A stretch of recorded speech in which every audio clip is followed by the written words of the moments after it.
Hey YouTube, what's up? Welcome back to another episode of Jazzy Time. I am trying to get all these intros done in the same increment. This is video number 27. I apologize again for it not being put out on the 27th.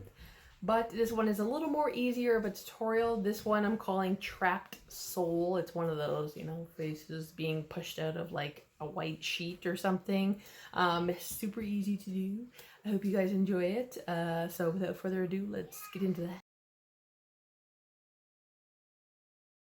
Okay, so I am starting off with a white matte background, and the gel I'm using is a black builder gel that I've made. If you mix 1 part gel paint to 2 parts builder gel, you will get a black builder gel, but you do have to be careful of your cure times, as the colorant and pigmentation compromises your cure time sometimes.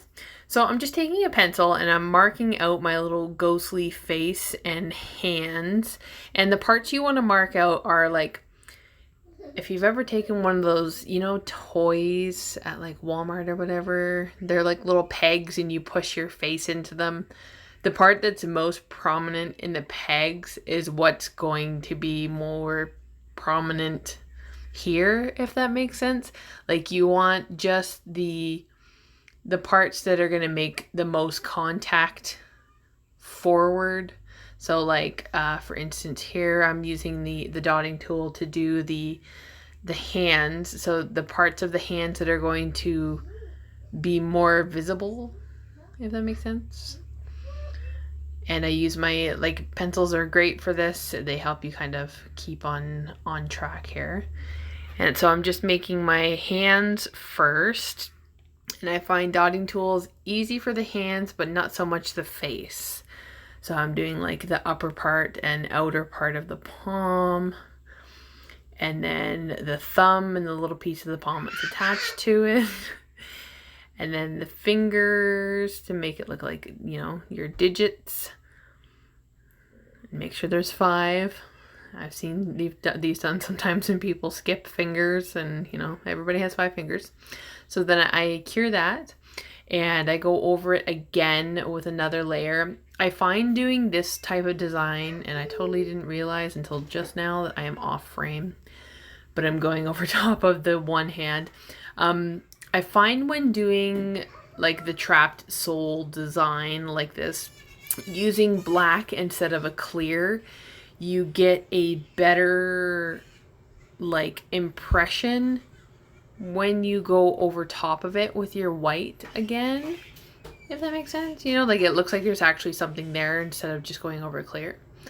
So I do the hands first, and I'm gonna let those cure fully because, like I said, sometimes the black can really compromise the cure time of your gel. And I think I'm about to realize that I'm off frame here, and I move the camera down at some point in time. I know I do. So I'm doing the forehead, the cheeks, the nose, a little bit of a jaw, the bottom of the chin, the upper lip, to kind of make it look like, you know, a screaming soul. And then I switch to my brush,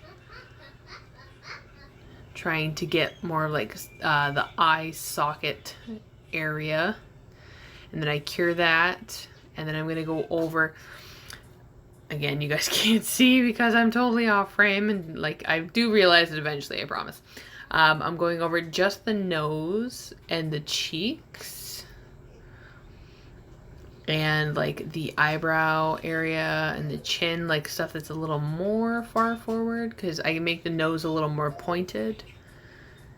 And I do kind of like this upward turn by the eyes to give it more of like a sad face.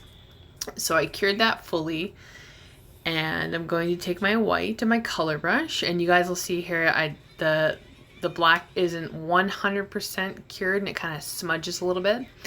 But I'm going over this with gel paint, and when you're going over this, you really want to pull your brush over everything so that it coats the little bumps and that, but doesn't like fill in the cracks and crevices. Like you want to see the impressions. So I did 2 coats of that, and there it is, all finished up after I matte top coated it. Still looks creepy and cool. I hope you guys enjoyed that quick little tutorial. Looks like he's hiding away there trying to get out. So anywho's, I hope you guys like up this video, subscribe, hit the bell, and stay jazzy.